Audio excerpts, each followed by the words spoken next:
Buenas tardes, hermanos, ¿cómo están? Espero que estén todos felices, gozosos y disfrutando de este maravilloso tiempo. Saludo a todos nuestros amigos y hermanos en Cristo que nos siguen desde tantos lugares. Y pregunto, ¿sienten celos o envidia de alguien?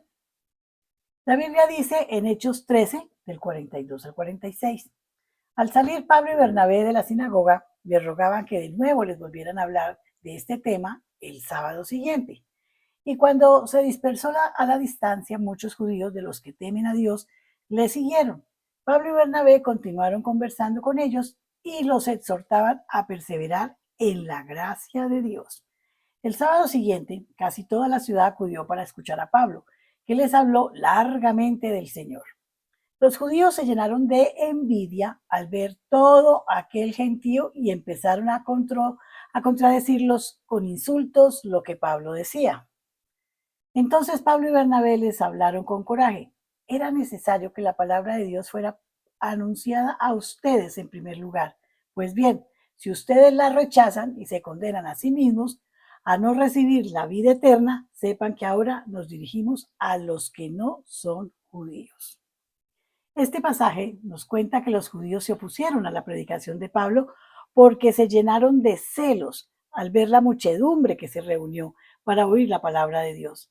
En la Biblia encontramos muchos otros pasajes en los que leemos acerca de estos sentimientos. Por ejemplo, en Génesis 31 dice que viendo Raquel que no daba hijos a Jacob, tuvo envidia de su hermana. Entonces le pidió a Jacob que se llegara a su sierva Bila, la cual concibió y dio a luz un hijo a Jacob.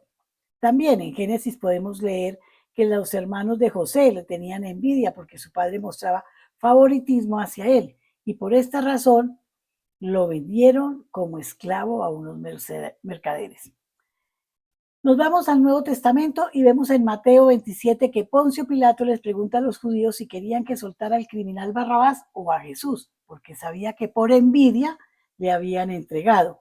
Poco después se cometió la mayor injusticia de la historia de la humanidad. Todos estos ejemplos nos muestran la maldad que se desprende de la envidia o de los celos. Los celos y la envidia son sinónimos. Cualquier ventaja que una persona tenga sobre otra en algún área específica puede dar lugar a este sentimiento, ya sea una buena posición económica o la inteligencia, la buena apariencia, la popularidad, un buen empleo, etcétera, etcétera. La envidia es un resentimiento que surge en aquellos que desean tener cosas que otros tienen. El diccionario define envidia de la siguiente manera: tristeza o pesar del bien ajeno, sentimiento de hostilidad contra el que posee una cosa que nosotros no poseemos. La envidia produce tristeza, pesar, infelicidad, afecta el estado espiritual y a la larga afecta también la salud física y mental. Proverbio nos enseña que el corazón apacible es vida de la carne, mas la envidia es carcoma de los huesos. En su carta a los Gálatas, el apóstol Pablo dice: anda en el espíritu y no satisfagáis los deseos de la carne, porque el deseo de la carne es contra el espíritu y el espíritu contra la carne. Entonces menciona una larga lista de las obras de la carne, entre las cuales incluye los celos y la envidia. Ciertamente, estos sentimientos pueden traer muy malas consecuencias en las personas que lo sienten y en aquellos que les rodean. Debemos estar muy alertas, pues ni el cristiano más consagrado es inmune a la sutil tentación de la envidia. Medita en esta enseñanza, mira bien adentro de ti y contesta esta pregunta: ¿sientes envidia de alguien? ¿Sientes envidia de alguien? Si la respuesta es sí, debemos confesarla ante el Señor con un corazón arrepentido y a empezar a orar por esa persona. Sabrás que estás arrancando de ti la envidia cuando comienzas a regocijarte en el éxito de las buenas cualidades de esa persona. Así te vas a dar cuenta que ya no tienes envidia. Cuando te sientes feliz que el otro progresa, cuando te sientes feliz que el otro tiene más que tú, cuando aprendes a convivir con lo que tú tienes y no anhelar lo de los demás. Vamos a orar. Padre Santo, por favor, arranca de nuestro corazón todo sentimiento de celos y envidia que sin duda afectan las relaciones con todo el mundo y en especial contigo. Ayúdanos a gozarnos en lo bueno que sucede a los demás, sabiendo que es tu voluntad en sus vidas. Lo pedimos en el nombre de nuestro Señor Jesús. Amén, Amén. amén y amén. Los dejo en compañía del pastor Josiah. Amén. Amén. Muy buenas tardes a todos. Bendiciones. Muchas, muchas bendiciones.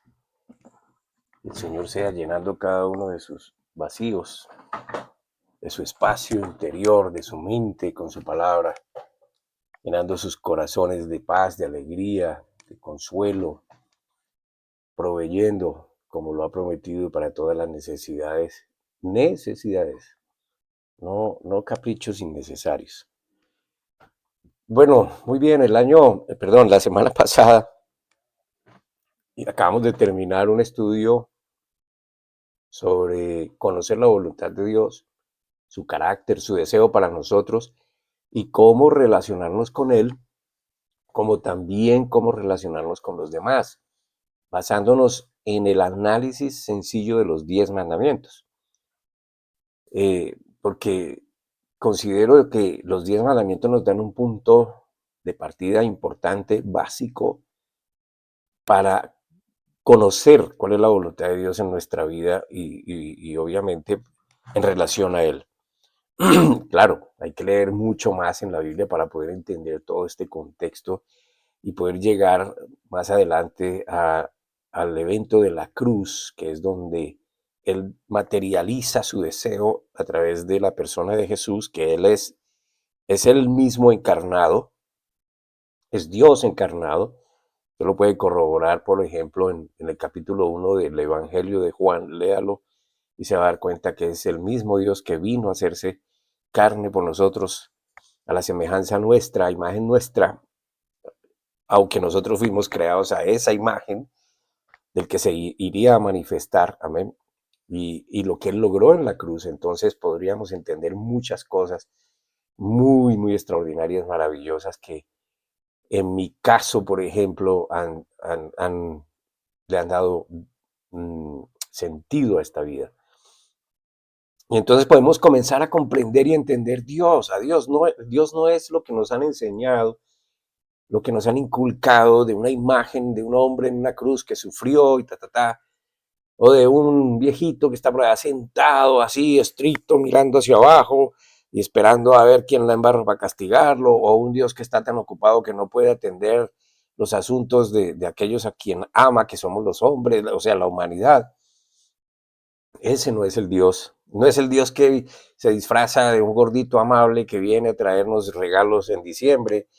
En fin, se ha desdibujado la imagen de Dios por completo y por eso mucha gente no quiere saber de Dios. Otros pues simplemente han usado a Dios para controlar la voluntad de las personas y decirles: usted no puede, usted no puede, usted no puede, usted no puede, y si usted viola y quebranta esto, pues Dios lo va a castigar, y no han entendido, no han enseñado cómo es la palabra de Dios. Porque existe el pensamiento también de que, por ejemplo, en el caso de personas que dicen: es que yo no sé cuál es la voluntad de Dios, y han leído la Biblia y de todo, y están en una congregación y escuchan la predicación y participan en cosas y llevan años, pero todavía como que dicen: yo no entiendo cuál es la voluntad de Dios, o todavía no sé cuál es la voluntad de Dios para mi vida. Y entonces, pues, ese es un pensamiento. Y creen que la voluntad de Dios para cada persona es diferente. Y es que como que Dios tiene que hablar por medio de otras personas para que nos convenza de cuál es la voluntad, de su voluntad, o por medio de ministros llenos de títulos y de fama en nuestras congregaciones, que viene a hablarnos de parte de Dios, y Dios nos mandó un mensaje específico con él, ¿amén?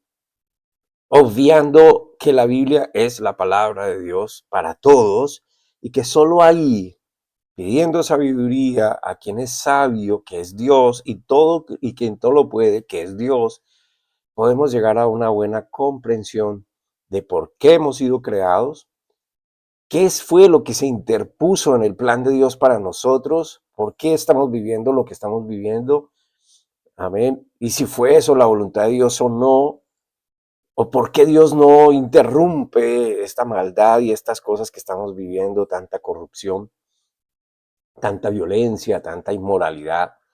¿Y qué ha hecho para que desde ya tengamos esa esperanza que nos ha sido arrebatada por el maligno? Porque también esto, hay muchas personas que no creen que exista el diablo y resulta que es espíritu y existe.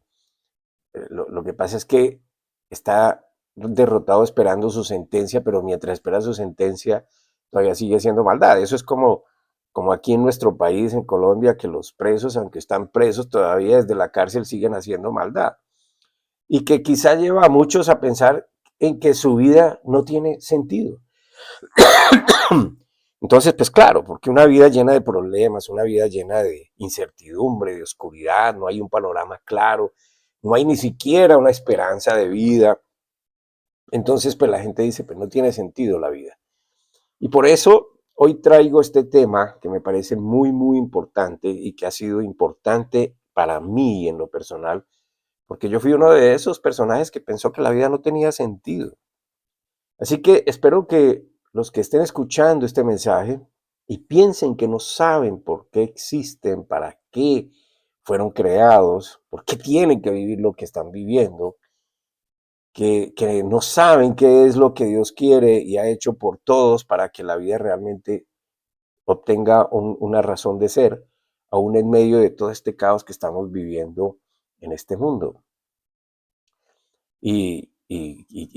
Pues nos damos cuenta de que la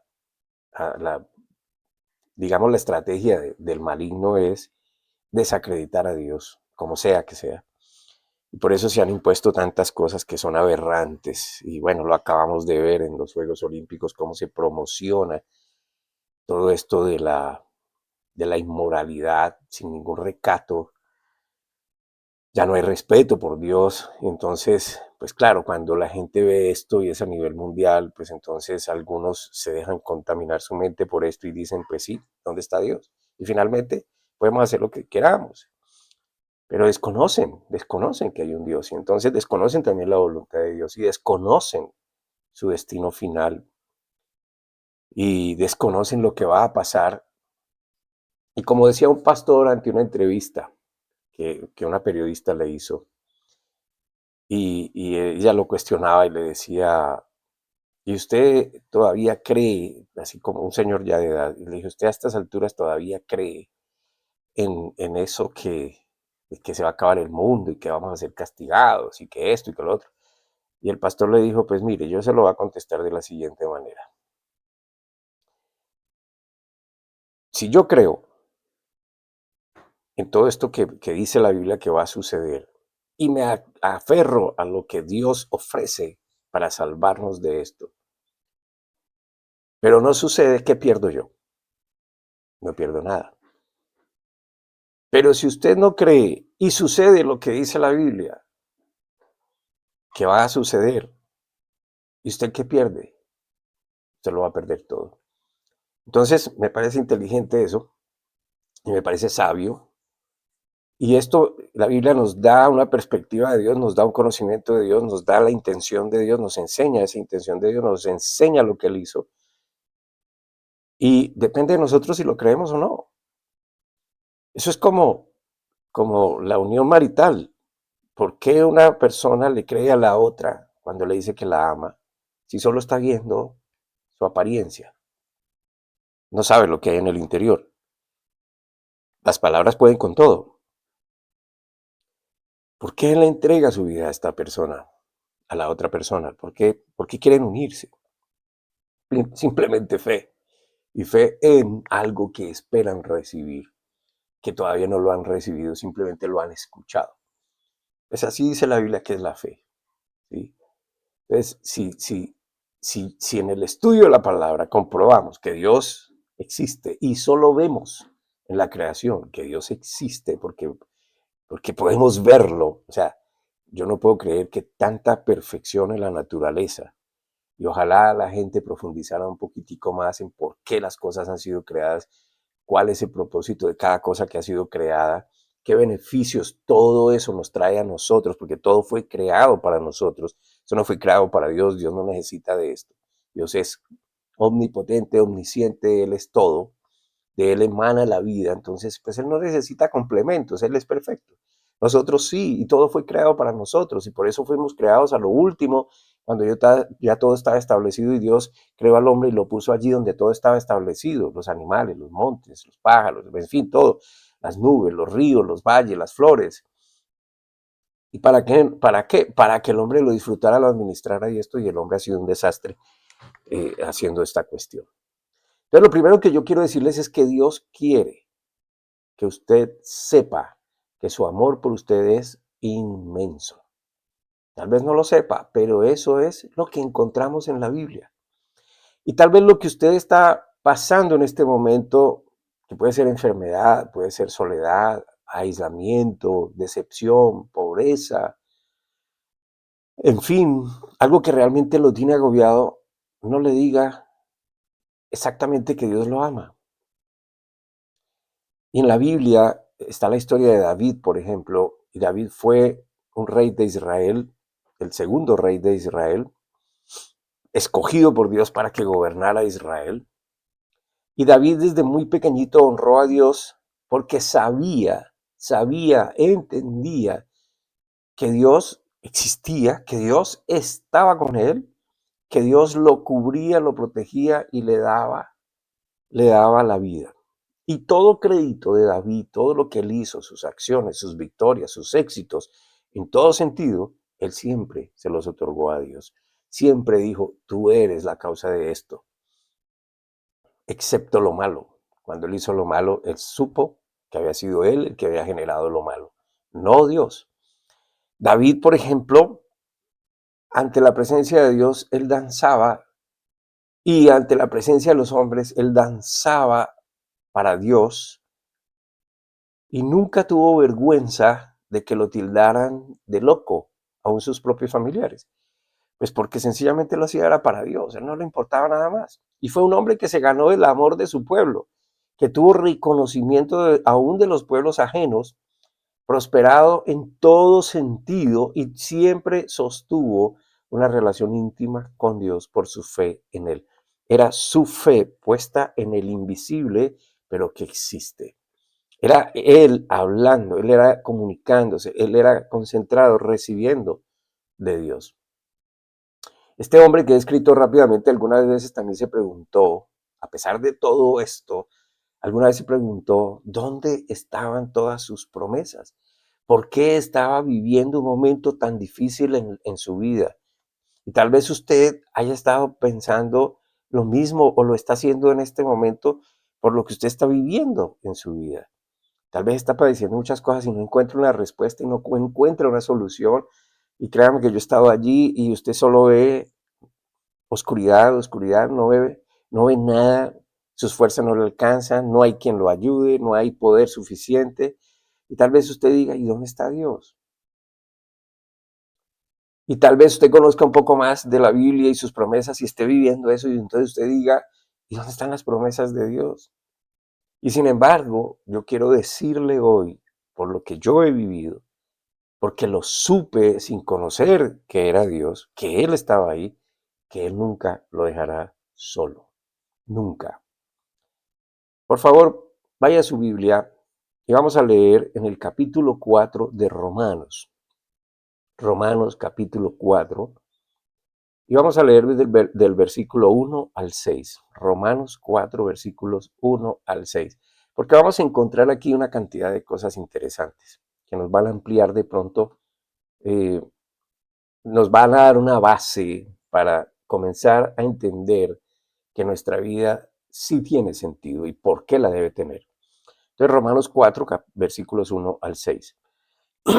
Perdón. Entonces, dice así. Entonces, ¿qué diremos en el caso de nuestro antepasado Abraham? En realidad, si Abraham hubiera sido justificado por las obras, habría tenido de qué jactarse, pero no delante de Dios. Pausa. Un paréntesis. Pablo le está hablando a los judíos, porque Abraham Y toda la Biblia fue desarrollada en un entorno judío. Abraham era un hombre pagano, pero reconoció la voz de Dios cuando Dios le habló, le creyó a Dios y esperó en Dios, aunque cometió muchos errores. Y Abraham es llamado por los judíos el padre de la fe. Entonces, Pablo les dice que si Abraham hubiera sido justificado por las obras, entonces Abraham habría tenido de qué jactarse, pero no delante de Dios. Dice el versículo 3. Pues, ¿qué dice la Escritura? Y por eso quedan los registros. Le creyó Abraham a Dios y esto se le tomó en cuenta como justicia. ¿Quién le tomó en cuenta? Dios. ¿Por qué? Porque le creyó a Dios. Versículo 4. Ahora bien, cuando alguien trabaja, no se le toma en cuenta el salario como un favor, sino como una deuda. Por supuesto, paréntesis.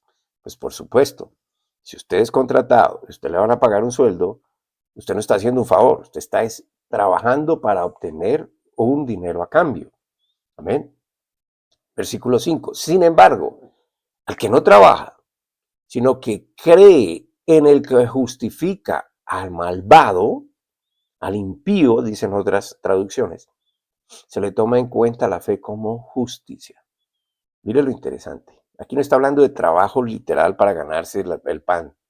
Aquí está hablando de lo que hizo él, que no hicieron los hombres, que no podían hacer, sino que él lo hizo aún para justificar al malvado, al pecador, al impío. Y cuando él cree en lo que Dios hizo por él, es justificado por Dios. No importa la maldad. Solo hay un pecado que Dios no perdona. Solo hay uno, y ese es el pecado de muerte. Dice la Biblia, que es la blasfemia contra el Espíritu Santo. Eso, en otras palabras, quiere decir que no cree en la convicción de pecado que produce el Espíritu Santo en la vida de las personas. Por lo tanto, como no cree que Él es pecador, injusto, Él es muy bueno, entonces pues obviamente no cree en lo que Jesús hizo en la cruz por Él y desecha la salvación. Por eso es que no es perdonado, pues sencillamente porque no recibe el salvavidas que se le está tirando. Entonces se va a ahogar. Versículo 6. David dice lo mismo cuando habla de la dicha de aquel a quien Dios le atribuye justicia sin la mediación de las obras. Ahora, aunque yo creo que es claro la diferencia entre creer en el esfuerzo propio, las obras personales o colectivas para encontrar la aprobación de Dios y la obtención de esa aprobación solo por la fe en la palabra de Dios, en lo que ha dicho y hecho por cada uno de nosotros en este mundo, yo quisiera añadir un par de comentarios aquí. Son dos personajes citados que son en la anterior escritura. Abraham y David son citados por Pablo. Ambos fueron muy determinantes en cuanto a Israel como una nación que le fue prometida a la descendencia de Abraham por solo creer a Dios, y David, quien aparece siglos después de Abraham, pero con esa misma fe, le creyó a Dios y vivió su vida siempre en intimidad con Él.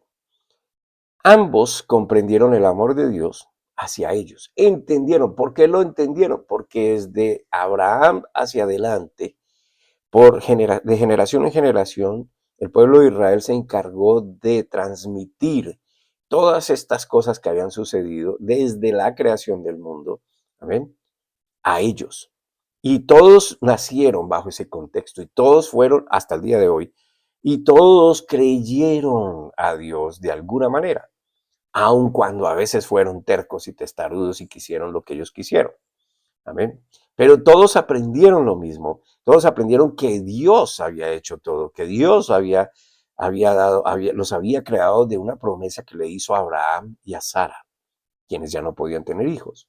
Pero Dios les otorgó un hijo porque Dios es todopoderoso. Entonces, en el caso de Abraham y David, comprendieron ese amor de Dios hacia ellos. Lo creyeron, lo oyeron, lo creyeron, lo abrazaron y comenzaron a relacionarse aún cuando no lo veían, no lo sentían, comenzaron a relacionarse con ese Dios. Y ambos reposaron sus vidas en el gran amor de Dios hacia ellos, que perdonaba sus pecados, además de ser completamente su proveedor. Entonces Dios es el único que justifica a los hombres. Ahora, Pablo, quien escribe la carta a los romanos, citando a Abraham y a David, que está inspirado por el Espíritu Santo, Pablo no escribe de él mismo, porque de hecho Pablo antes se llamaba Saulo, y Pablo fue escogido por Jesús aun cuando Pablo perseguía a los cristianos y los mataba, porque él tenía poder político y tenía el poder religioso, porque él era judío de nacimiento, pero era nacionalizado romano. Entonces eran las dos clases de gobiernos que se manejaban allí, el civil y el eclesiástico. El eclesiástico era el judío, en el cual él estaba dentro de los jerarcas, y el romano, que era el civil, en el cual él era ciudadano y tenía cierta injerencia. Entonces él conseguía el favor de los dos para perseguir a los cristianos, que los cristianos eran los creyentes en Jesús, que habían desechado la tradición religiosa de los judíos. Y como los romanos tenían que tener a los judíos controlados, pues favorecían lo que estos jerarcas de la iglesia judía querían, y era deshacerse de aquellos que les estaban contrarrestando su fe, porque Jesús vino a enseñar lo que es la vida en la gracia de él. Entonces Pablo, que le escribe la carta a los cristianos romanos, dice que Abraham, quien es llamado el padre de la fe, Pablo escribe la carta a Abraham, que es citado por Pablo, que es el padre de la fe, y David, quien tuvo un corazón conforme al de Dios, y todos bajo el contexto judío, dejaron testimonio del gran amor de Dios que los justificaba ante él solo porque le creyeron a Dios. No es por obras, como dice la Escritura. Entonces nunca trataron nunca hablaron de sus vidas y de sus logros delante de Dios o de los hombres, como dijeron, es que yo sí, es que yo hice, es que yo esto. No, al contrario. Ellos siempre dijeron, Dios ha hecho por nosotros. Nosotros nos acogemos a Él.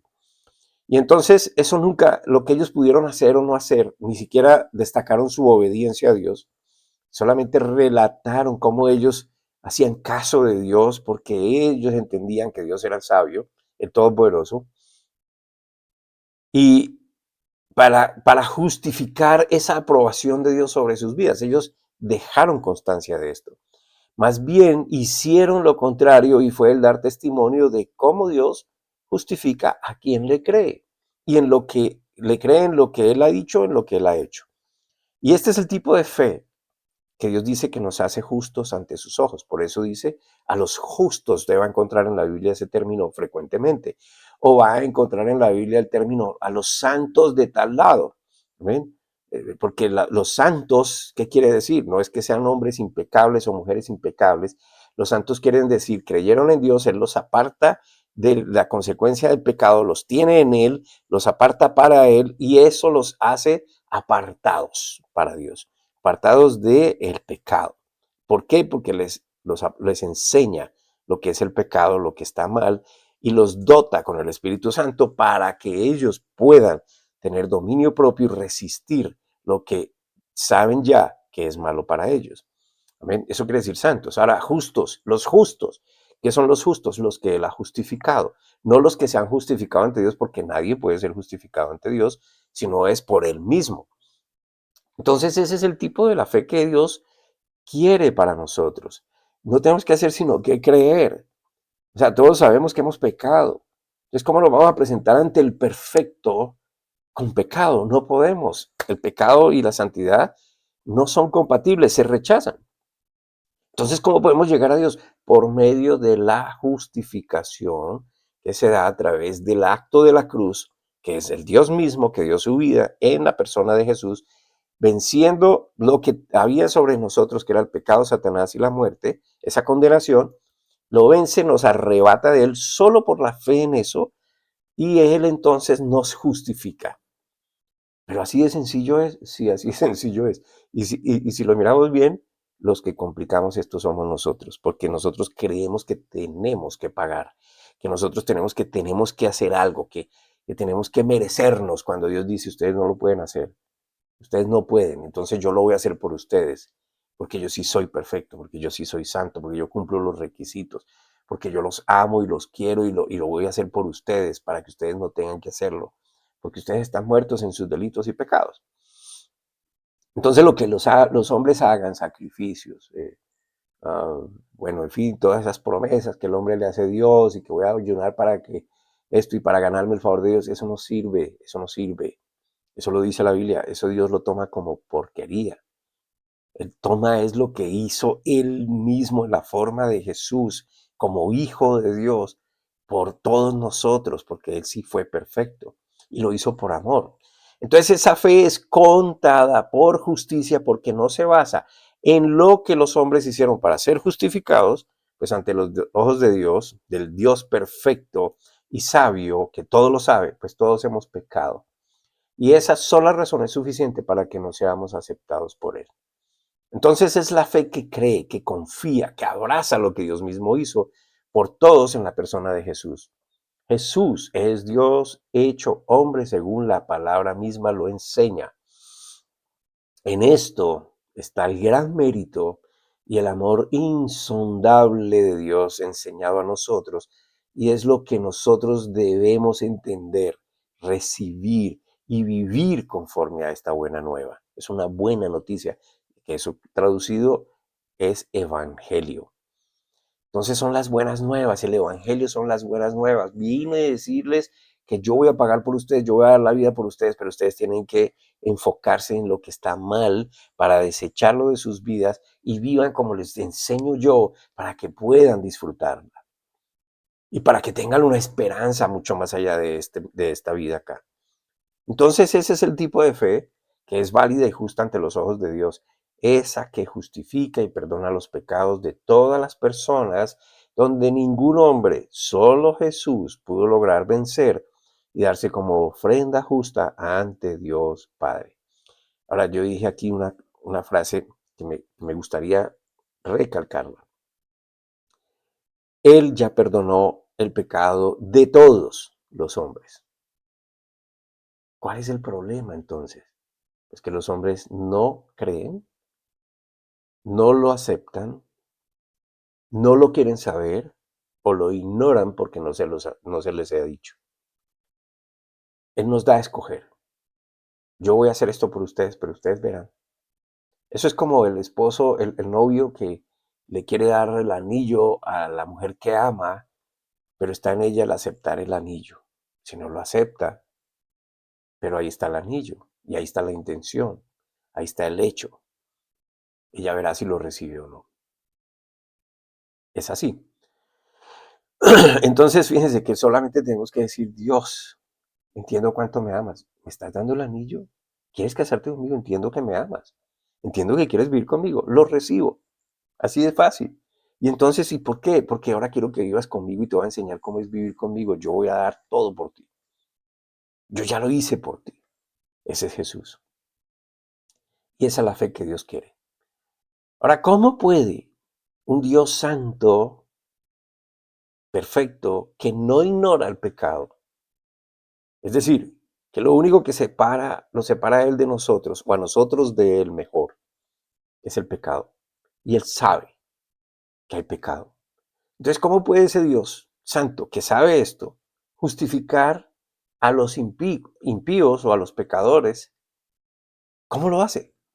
Pues debe haber una razón base, una razón muy sólida, y es la muerte de Jesús.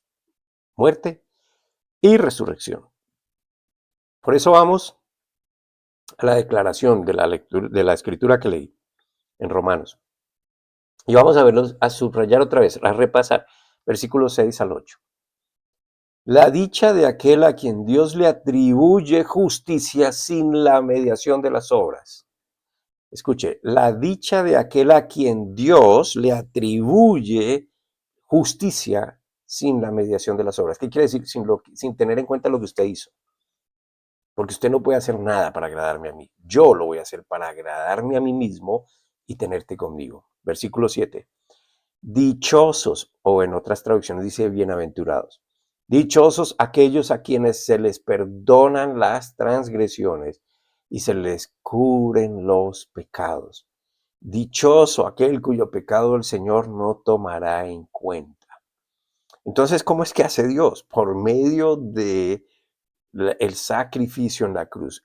Él pagó, Él, él tomó el lugar que usted merecía, pero Él lo hizo por amor a usted. Él va a pagar y esa es la justicia. Alguien tiene que pagar, pero Él está pagando para que ustedes no paguen. Él está muriendo para que ustedes no mueran. Él resucita para que ustedes tengan esa victoria. Él resucita como hijo glorioso, coronado, para que ustedes sean adoptados por mí como hijos. Wow, esto es tremendo, esto es lo más lindo, esto le da sentido a cualquier vida. No importa qué problemas tenga, hermano. Esto le da sentido a su vida. Piénselo. Usted es un objeto de valor precioso para Dios, porque Él hizo todo esto para usted, porque Él lo quiere a usted, porque Él lo quiere, Él quiere que usted entienda que usted no es una casualidad en la vida. Él quiere que usted viva una vida diferente a toda esta clase de vida que se nos está dando ahora.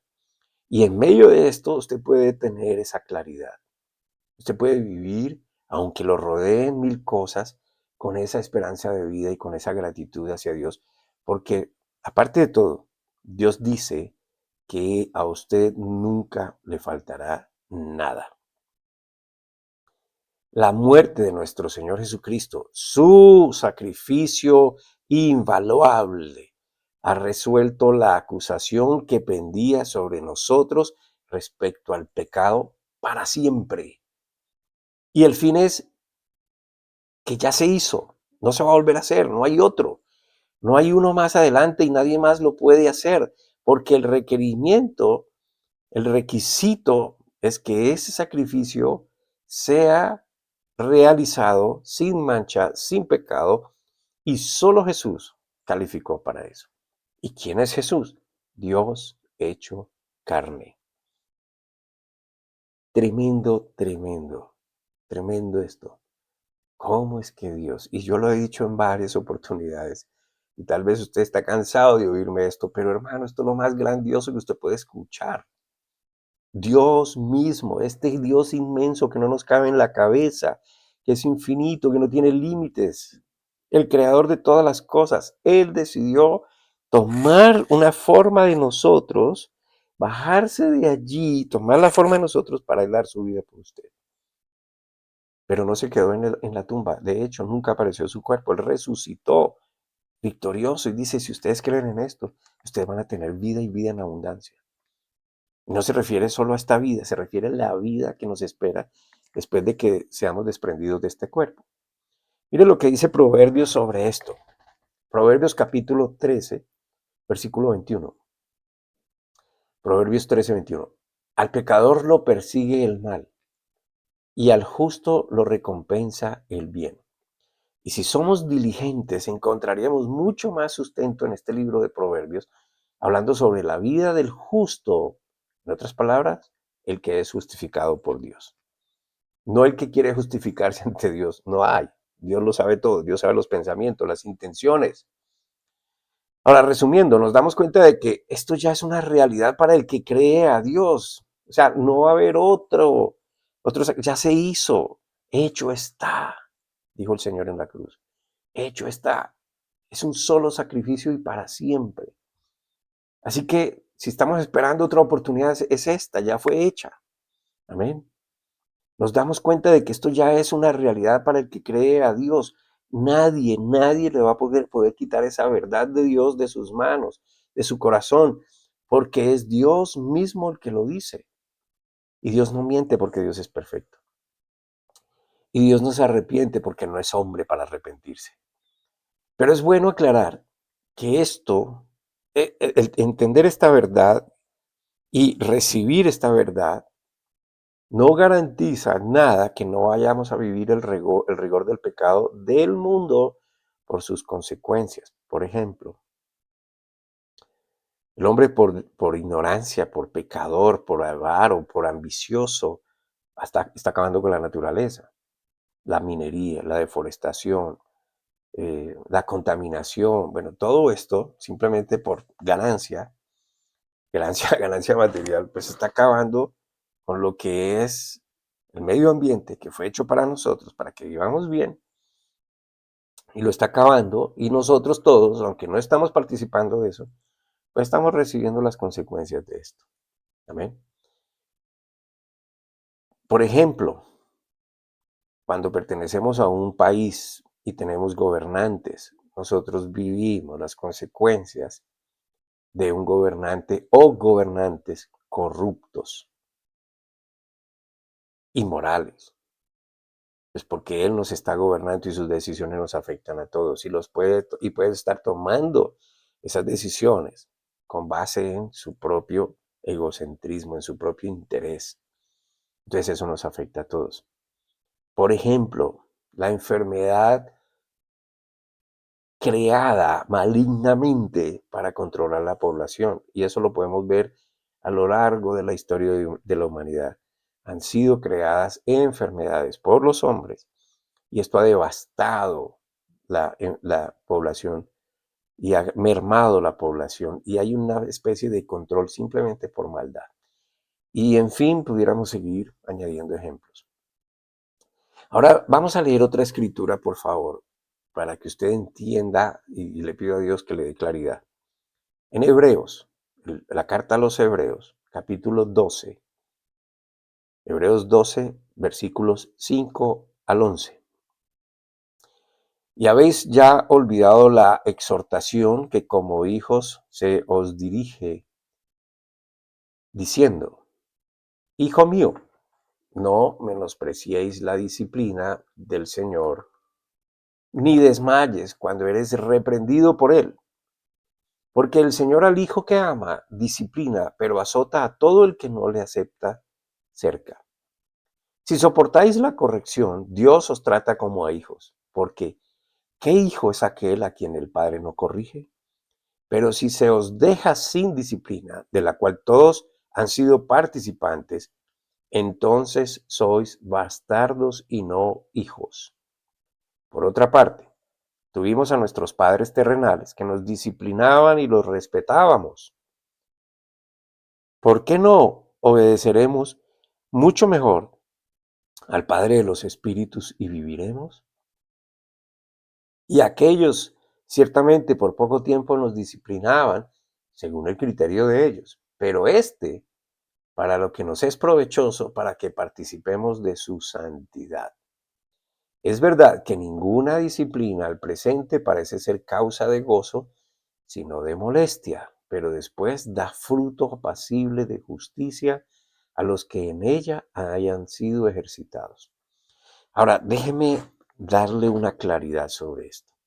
Esa palabra disciplina, que así ha sido traducida al español, de la que está hablando esta escritura, no es la que nosotros conocemos de castigo, de reprensión o prohibición, sino más bien una palabra que significa educación o adiestramiento. Si bien es cierto que no nos imputarán pecado, también es cierto que si no aprendemos la vida que Dios nos enseña, la cual significa bienestar para nosotros, y seguimos el camino que hemos seguido siempre, donde estamos dando rienda suelta a las emociones, a los sentimientos egoístas, pues entonces Dios nos va a disciplinar, es decir, nos va a enseñar, nos va a formar y Él va a tomar las medidas necesarias, Él va a quitar lo que sea necesario, Él va a otorgar lo que sea necesario a nuestras vidas. Ahora, y esto no es como muchos dicen, por ejemplo, la gente a veces llama a la enfermedad como refiriéndose al castigo de Dios para corregirnos o a la pobreza para enseñarnos, para que de esa manera Dios nos enseña humildad. Dios no es como nosotros. Esa no es la manera de Dios enseñar. Nosotros recogemos primero las consecuencias de nuestros actos, positivas o negativas. Si nuestro organismo está deteriorado es porque quién sabe qué le suministramos o qué hicimos. Amén. Pero Dios no es así. Ahora, todo lo que Dios venció en la cruz está escrito. ¿Qué fue lo que pasó en la cruz? Dios vino a derrotar todo lo que nos estaba agobiando. ¿Dónde encontramos eso? Vaya usted atrás al Viejo Testamento, a Isaías capítulo 53, Isaías 53, versículos 4 al 5. Ojalá usted se detenga allí, ¿sí? Hay un lenguaje, o sea, recuerde por favor que el español no fue el idioma original, ni siquiera el inglés. El idioma original en que fue escrito la Biblia fue el hebreo, el griego y el arameo. Entonces, por eso es bueno tener un diccionario donde podamos nosotros consultar palabras para darnos una claridad sobre los temas que está tratando la Biblia. Sin embargo, hay Biblias que han tratado de ser traducidas lo más fiel posible y de la manera más sencilla para que podamos entenderlo. No se quede con eso, investigue más. Pero en Isaías 53, versículos 4 al 5, que Isaías era un profeta de Dios, existió 700 años antes de Cristo y sin conocerlo, sin verlo, solo porque Dios le dio a escribir esto, él describe lo que va a pasar en la cruz como si ya hubiera sucedido. Ahora mire cómo dice, ciertamente él, y fíjense que ese él está con mayúscula, llevó nuestras enfermedades, sufrió nuestros dolores, y nosotros le tuvimos por azotado, por herido de Dios y abatido. Mas él fue herido por nuestras rebeliones, molido por nuestros pecados. El castigo de nuestra paz fue sobre él, y por su herida fuimos nosotros curados. Esto ya lo hizo Jesús.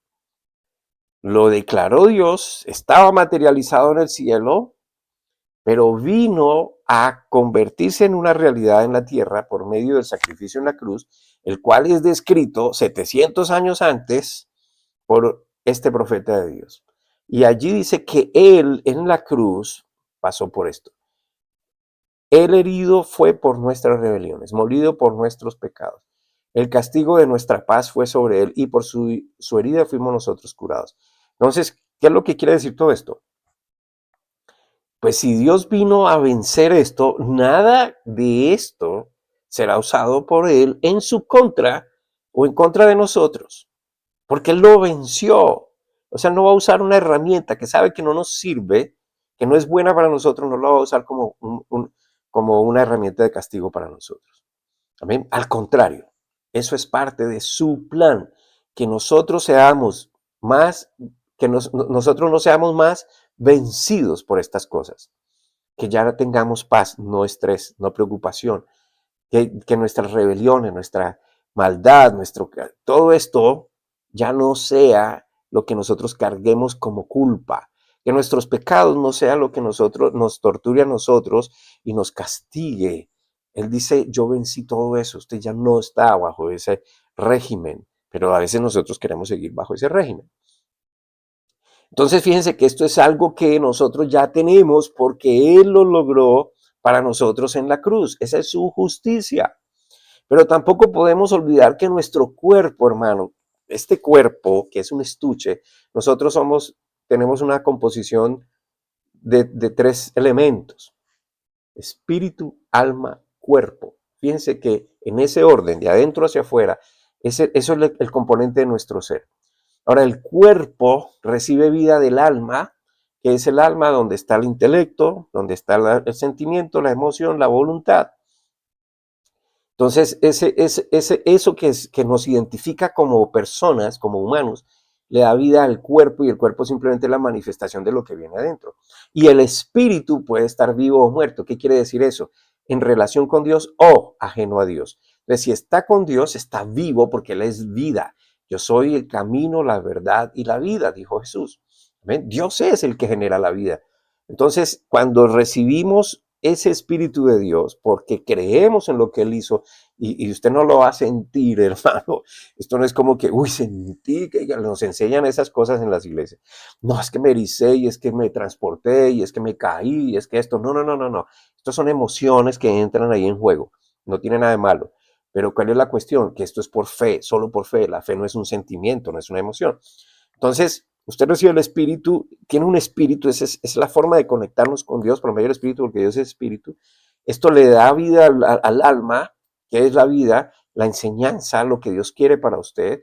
Y entonces esos componentes del alma, que son el intelecto, las emociones, los sentimientos, la voluntad, son afectados por la verdad de Dios. Entonces te va a reflejar vida o muerte, maldad o santidad. Amén. O sea, está influenciado por Dios. No hagas mal por bien.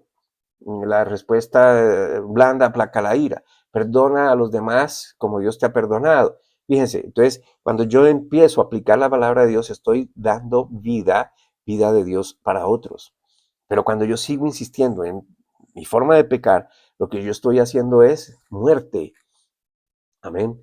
Entonces, Dios no quiere eso. Entonces, cuando se ha quitado este cuerpo, porque este cuerpo se está deteriorando, se va a deteriorar más y va a quedar, usted no muere porque usted tiene alma y eso es lo que le da vida al cuerpo. Fíjese que lo que muere es el caparazón.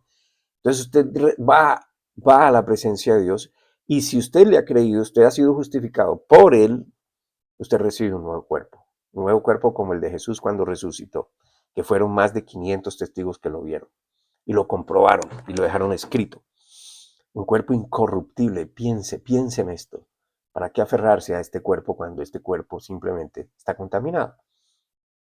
El cuerpo por eso no puede ir al cielo, está ya corrupto. Pero usted va a recibir un cuerpo diferente. La vida no termina aquí. Esto es lo que nos da esperanza, hermano. ¿Sí?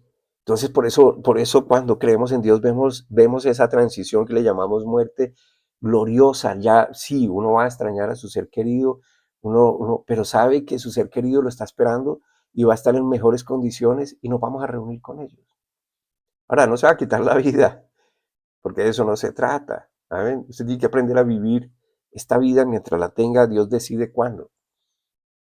Entonces, este cuerpo no es algo que nosotros queramos llevarnos porque dentro de sus promesas está el de recibir un nuevo cuerpo, perdón, y ese cuerpo es incorruptible, no se deteriora.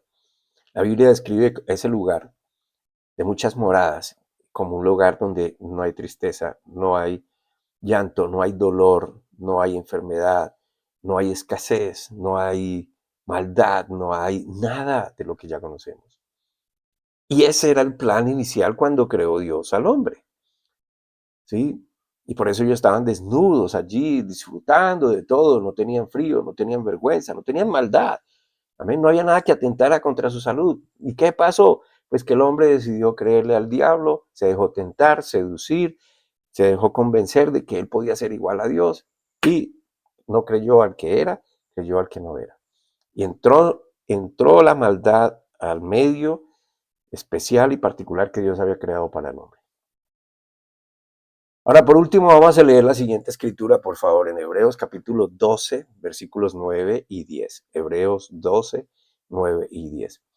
Mire lo que dice. Por otra parte, tuvimos a nuestros padres terrenales que nos disciplinaban y los respetábamos. ¿Por qué no obedeceremos mucho mejor al Padre de los Espíritus y viviremos? Y aquellos ciertamente por poco tiempo nos disciplinaban según el criterio de ellos, pero para lo que nos es provechoso para que participemos de su santidad. ¿Qué es lo que está pasando? En realidad aquí hay un contraste entre nuestros padres naturales, terrenales, y el Padre de qué? De los espíritus. De los espíritus. Es decir, Dios no trata con la carne, sino con el espíritu, con el alma, que es en últimas lo que está en juego. Así que la corrección viene entonces del oír la palabra de Dios, porque es la manera de Dios tratar con nosotros. Porque la palabra es espíritu, la palabra es verbo, la palabra se hizo carne, la palabra es Dios. Y entonces Él llega a nosotros por medio de la palabra, no de esto que nos han enseñado por medio de rayos y centellas y cosas espectaculares que nosotros podamos sentir en nuestro cuerpo. No, Dios llega a través de sí mismo en su palabra. En el principio era el verbo y el verbo era Dios y el verbo era con Dios. ¿Sí? Entonces el verbo es Dios, la palabra es Dios. Y esa es la manera que Él dice que le creamos. Ahí está escrito. Esto es lo que yo quiero que ustedes entiendan. Lo que está escrito. No les voy a dar más porque lo que está escrito es suficiente para que ustedes tengan. Entonces la palabra nos sirve, fíjense como dice la misma escritura sobre ella misma. La palabra nos sirve, segunda de Timoteo, capítulo 3. Segunda carta a Timoteo, capítulo 3, versículos 16 al 17. Mire esto, el verbo, la palabra, lo escrito, ¿sí? La palabra. Toda la escritura, si usted lee la escritura, está con E mayúscula.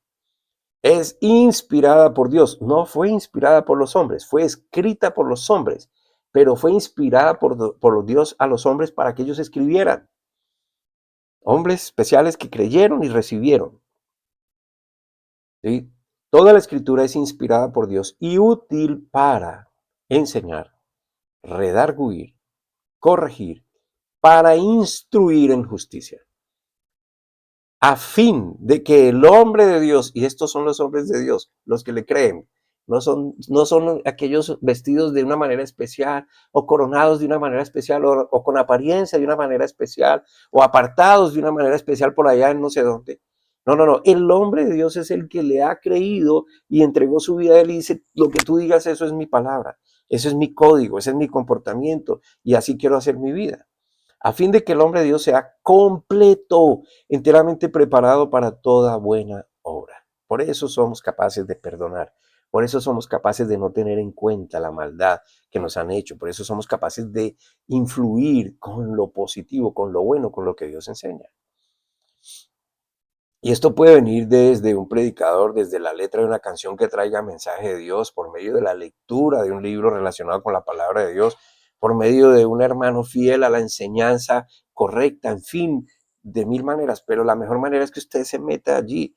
Y sí, hermano, al principio para mí también fue complicado leer la Biblia, no entendía nada, pero me la comí y me la comí, comencé a pedirle sabiduría a Dios y ya llevo 30 y punta de años, no sé cuántos, en donde cada vez más tengo un poco más de claridad, porque en la medida que usted va creciendo, Dios lo va alimentando. Eso es como un bebé. El bebé primero tiene que ser amamantado, luego le dan compotica, luego así hasta que ya puede comer por sí solo y cortar la carne y comérsela. Amén, ya la puede digerir. Es lo mismo. Entonces, pero si usted no lo hace nunca, nunca va a pasar. Y entonces de esta manera, entendiendo lo que Dios ha dicho y hecho, es que una vida puede cobrar sentido.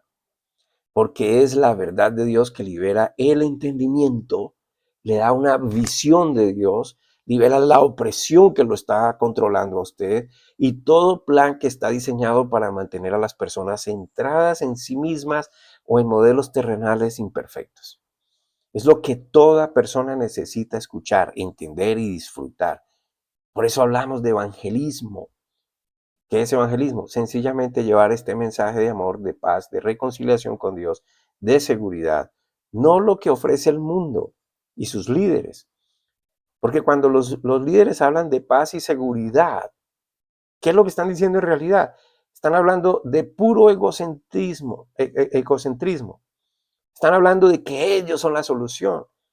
Están hablando de que ellos tienen las herramientas para generar seguridad y paz, y cada vez vemos que eso es imposible por los hombres, porque cada uno piensa en sí mismo, uh, ¿cómo se llama? En sus intereses. Cada uno piensa conforme a su forma corrupta de vivir, de pensar, de actuar, a su ideología, y no conforme al poder de Dios, a la sabiduría de Dios. Saber de Dios, conocer de Dios, entender el plan de justicia de Dios para mí y para usted fue lo que le dio sentido a mi existencia. Lo invito a que deje que Dios le hable a través de su palabra, que es fiel y no la de los hombres infieles. Y con esto pues damos gracias a Dios, hermano. Pero no haberme tomado mucho tiempo, pero me emociona hablar de esto. Y sé que a usted le puede servir, a mí me ha servido. Y le doy gracias a Dios porque lo invito a que oremos. ¿Qué es orar? Es hablar con Dios. Solamente tiene que saber que Él está ahí. Hable con Él, descárguese con Él. Deje que Él lo llene de sí. Amén. Dele gracias por todas las cosas.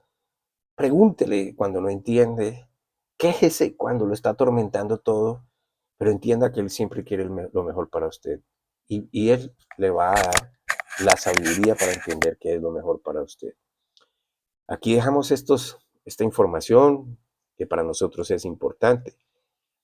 Y damos gracias a Dios por su vida, hermano. Y yo pido especialmente a Dios, si usted está padeciendo de algo hoy, que Dios pueda darle a usted la solución, pueda darle la inspiración, pueda darle la vida, el poder, la fuerza para entender que Él tiene algo mejor para usted. Gracias por colaborarnos, gracias por ayudarnos a seguir adelante, gracias por proveer para nuestro sustento. Que Dios lo bendiga, lo guarde y sobre todo ilumine su entendimiento. En el nombre de Cristo Jesús. Amén.